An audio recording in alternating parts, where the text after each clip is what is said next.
अस्सलाम वालेकुम दोस्तों, कैसे हैं आप? सब ठीक हैं? आपका दोस्त, आपका साथी नदीम तुनियो आपके साथ।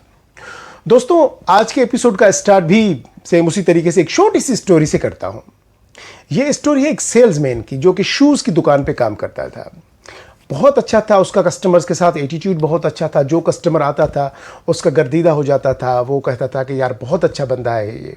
एक दिन उनका पुराना एक कस्टमर उनके शॉप पे आया। उसने कहा मुझे शूज़ दिखाओ। उसने सेल्समैन ने बहुत सारे शूज़ आगे रख दिए कि सर ये देखें नई डिज़ाइन आई है, ये देखें नई डिज़ाइन आई है। उसमें से एक शूज़ उस कस्टमर को पसंद आया। कस्टमर ने शूज़ पसंद किया और कहा कि इसको पैक कर दो। सेल्समैन जाके उसने पैक कर दिया। जब कस्टमर ने जेब में हाथ डाला तो उसे आइडिया हो गया कि वो अपना वॉलेट घर पे भूल के आया है। अब कस्टमर के पास वॉलेट नहीं था तो वो पैसे कैसे देता। उसने सेल्समैन को बुलाया और बोला कि भाई मैं अपना वॉलेट घर पे भूल के आया हूँ और मुझे ये शूज़ भी चाहिए क्योंकि मुझे आज शाम एक मीटिंग में जाना है, बहुत इंपॉर्टेंट मीटिंग है और मैं तुम्हें कल पैसे इसके दे दूँगा।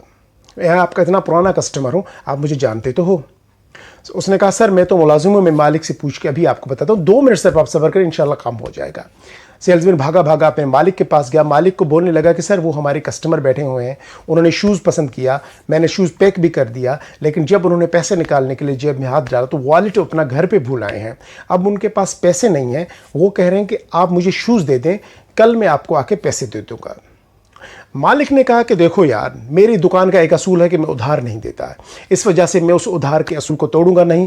कुछ भी हो जाए मैं किसी को उधार नहीं दूंगा। हाँ, अलबत्ता मैं तुम्हें यह कह रहा हूं कि किसी तरीके से इस मैटर को हैंडल करो ताकि वो कस्टमर भी नाराज़ ना हो और मैं उधार से देने से बच जाऊं।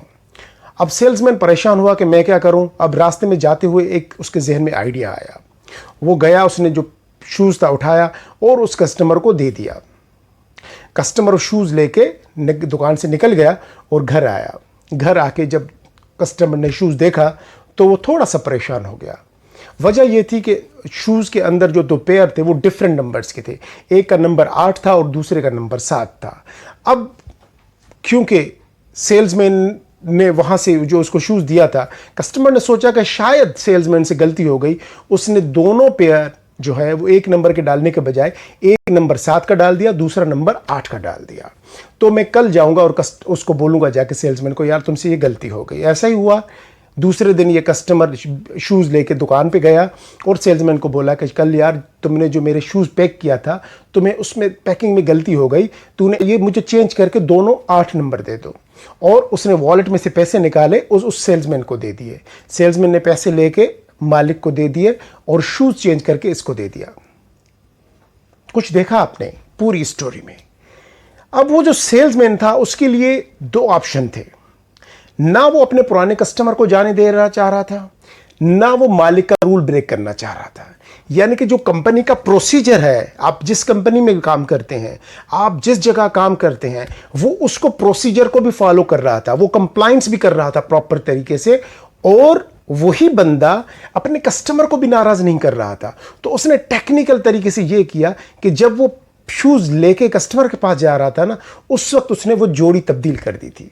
उसने एक नंबर दूसरा डाल दिया था ताकि उसे अश्योरेंस मिले कि कस्टमर के काम का शूज़ है नहीं, कस्टमर अगले दिन आके इसको पैसे भी देगा और शूज़ चेंज करवा के भी लेके जाएगा। एक दिन से कुछ नहीं होता, लेकिन उसे सिक्योरिटी थी क्योंकि वो गरीब था। वो अपने इतना बड़ा रिस्क नहीं ले सकता था कि 8-10 हज़ार का शूज़ वो उसे ऐसे ही दे दे।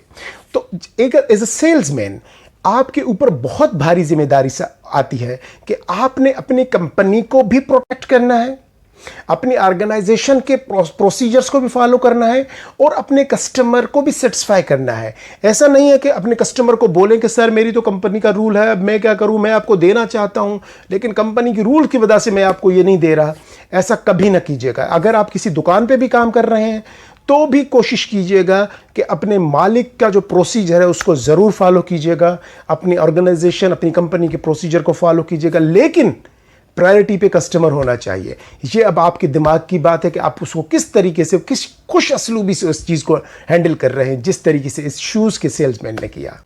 दोस्तों, यकीनन आपने इस स्टोरी से बहुत कुछ हासिल किया होगा और जब भी आपकी प्रैक्टिकल लाइफ में प्रोफेशनल लाइफ में इस किस्म का कोई भी इंसिडेंट या इस किस्म की कोई भी चीज़ हो, जब आपको दो डिसीजन लेने हो, अब एक तरफ आपकी कंपनी हो, दूसरी तरफ आपका कस्टमर हो, तो इस स्मार्ट डिसीजन लीजिएगा जैसे उस शूज़ के सेल्समैन ने लिया कि कस्टमर भी खुश रहा और कंपनी भी खुश रही और पैसों की रिस्क जो थी उसको मिनिमाइज़ कर दिया था उसने।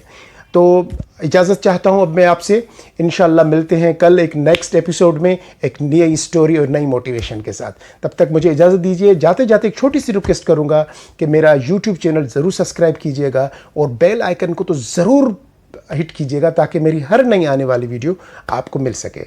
अल्लाह हाफिज़।